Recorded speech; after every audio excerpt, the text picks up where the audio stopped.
Okay guys,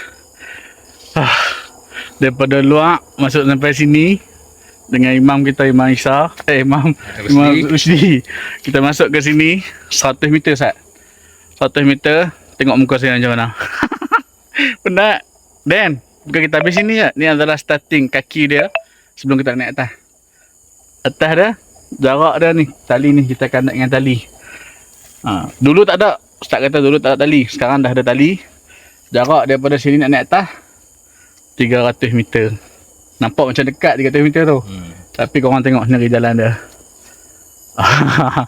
So esok kita akan ada kursus FESI bersama dengan bakal-bakal fasilitator kita untuk tahun 2026. Kita tengok esok dia orang kental tak kental. Aku berpancit ni. Ustaz Rusdi pun tadi dah. Alamak. Dah lama tak naik. Saya Imam Rusdi ni daripada dulu pernah stay di Sungai Tani. Orang hebat juga di sana. InsyaAllah. Jadi nak tahu apa jadi, jom esok kita tengok.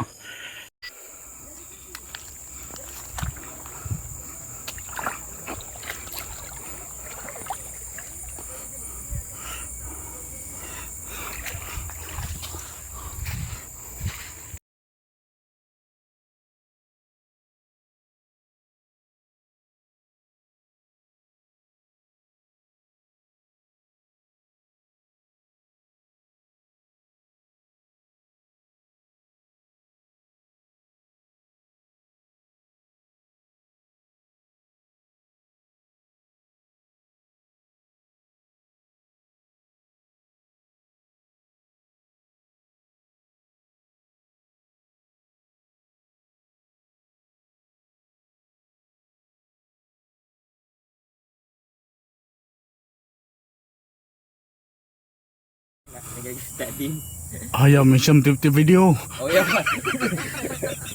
Okey. Kita boleh sama ada kita nak teruskan untuk ni ataupun ke belakang itu kemudian ni kita, tapi saya kena dekat kalau budak kita bawa rumah dah menerak. Saya kena dekat BTN Kuala Polis ni. Stadium. Uish, dalam kok.